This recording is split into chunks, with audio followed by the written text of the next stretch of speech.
météo qui nous ferait d'ailleurs oublier que nous sommes déjà en automne depuis une semaine.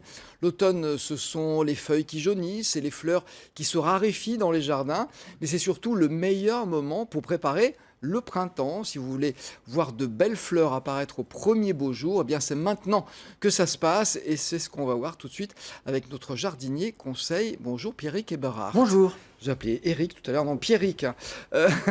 C'est vrai que les premières fleurs qui apparaissent dans le jardin au printemps, ce sont des bulbes.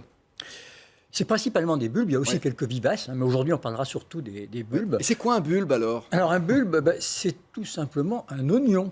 Oui. C'est un oignon, c'est la plante qui fait ses réserves dans l'oignon. D'ailleurs, ça ressemble à un oignon. Ça ressemble à un oignon, mais généralement pas comestible, il ne faut pas s'y tromper. Hein. D'ailleurs, c'est la même famille. Certains bulbes à fleurs peuvent être aussi comestibles, comme on en parlera tout à l'heure, comme les os d'ornement, les alliums, qui sont une variante de l'ail de nos jardins potagers. Ouais. L'ail qu'on consomme, d'ailleurs, si on le plante, il pousse. Il pousse et il fait de superbes fleurs. Moi, je recommande toujours aux gens qui ont des potagers assez grands de garder quelques oignons en terre, de garder quelques os en terre et de voir des poireaux aussi. C'est la même famille, c'est les Alliacées.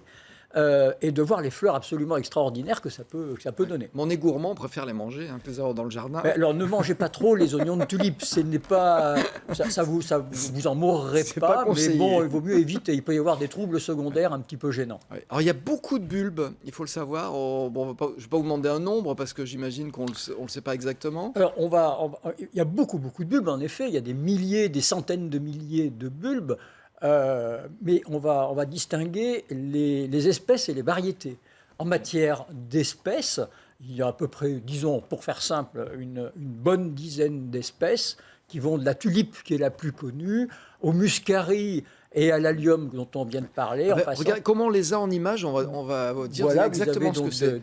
Ça, c'est quoi? C'est des alliums qui fleurissent donc après les tulipes, qui fleurissent entre la fin mai jusqu'en fin juin, et j'en ai même découvert, voyez, on apprend tous les jours nos jardins, en visitant récemment le festival de Chaumont, le festival international des jardins, j'ai découvert des bulbes à floraison estivale. Chaumont-sur-Loire. Chaumont-sur-Loire, qui est un must pour tous les jardiniers et tous les amoureux des jardins de se rendre là-bas pour aller faire un tour. Et là, c'est des bulbes. Là, vous avez des crocus.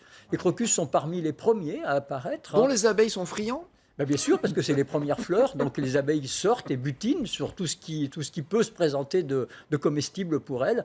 Et là, vous avez les crocus qui, selon les années, selon l'exposition, selon l'altitude, peuvent commencer dès la fin janvier, en même temps que les perce-neige, qui sont les premiers bulbes à apparaître.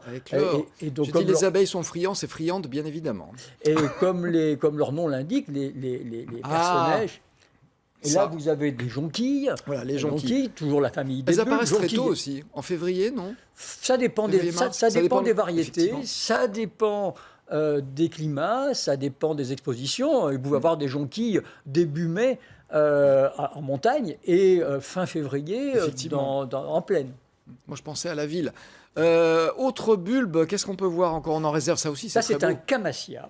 Alors, c'est un camassia, c'est un bulbe qui est beaucoup moins connu, mais très intéressant, qui nous vient d'Amérique, qui peuple les grandes plaines de l'Ouest américain, principalement, qui a des vertus thérapeutiques, qui a été adapté à l'Europe assez récemment, il y a quelques dizaines d'années seulement, et qui forme de très, très belles...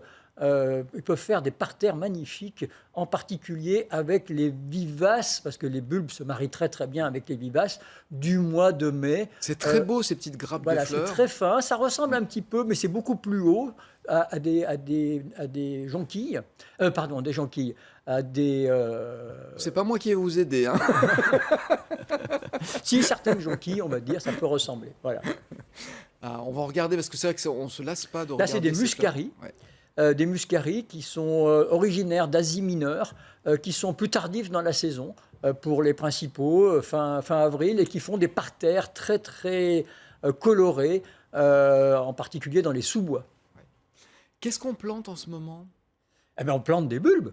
Ah oui? On plante des bulbes, différentes techniques. La meilleure période pour planter les bulbes à floraison printanière, je ne parle pas des bulbes à floraison estivale qu'on Et oui, plante parce plus qu'en tard. fait, on peut planter des bulbes tous les 6 mois, à l'automne pour Bah, qu'ils fleurissent ça au dépend printemps, de leurs et inversement. caractéristiques. Les Eh oui. bulbes à floraison printanière, c'est-à-dire ceux qui fleurissent de fin janvier à début juin, sont à planter maintenant. Ah, les Ceux qui tulipes. sont à floraison estivale ou automnale sont à planter plus tard, hein. Le glaïeul, par exemple, est aussi un bulbe qu'on va planter, par contre, beaucoup plus tard, qu'on plantera Oui. en mars. Là, on parle des bulbes à floraison printanière. Et octobre est la meilleure période pour les planter. Ça, c'est la façon dont on plante Alors, les il y a bulbes. différentes techniques. Ça, c'est une plantation avec un plantoir dans un bac pour une terrasse, parce que les bulbes s'adaptent très très bien aux terrasses. Ça C'est ça craint qui a pas le formé. gel.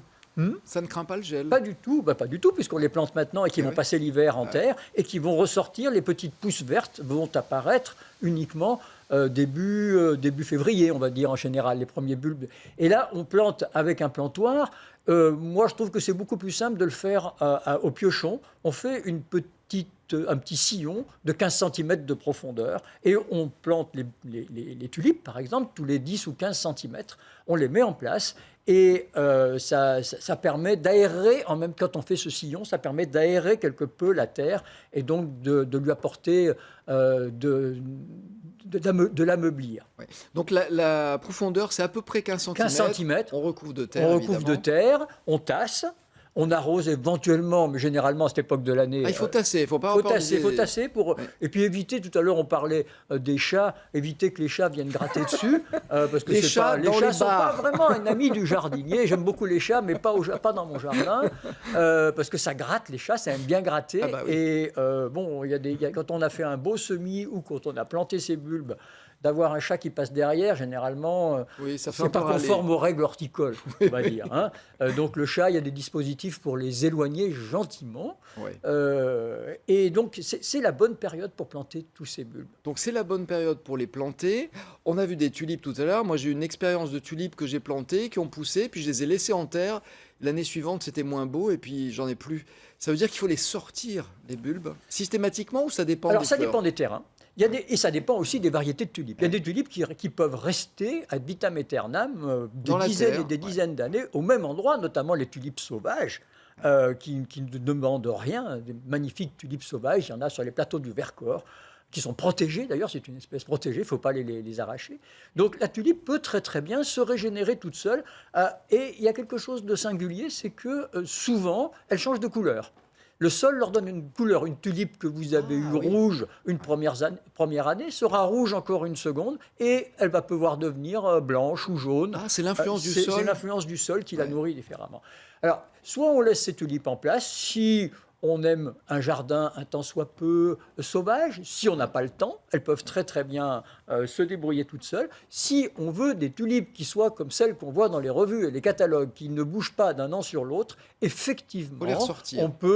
on doit les arracher à un moment qui leur convienne. C'est pas le jardinier qui décide du moment où il va les arracher. Et oui, c'est pas Il faut- forcément quand les tiges sont sèches. il faut attendre respecter. que les tiges soient sèches. Il faut Ouais. attendre fin juin, début juillet. Ça dépend des endroits, encore une fois, pour pouvoir les arracher parce qu'il faut que l'oignon se nourrisse. Et l'oignon se nourrit de la tige et de l'échange qu'il y a entre la tige et l'atmosphère. Donc il faut attendre parce que sinon, si on arrache tout de suite ces oignons après, et ça vaut aussi pour les jonquilles, si on arrache tout de suite après la floraison, eh bien, elles ne refleuriront pas. Ah oui, parce qu'ils Elles ne ne seront font- pas parce enrichis. qu'elles se seront assez. pas, l'oignon ne se sera pas régénéré. Ouais.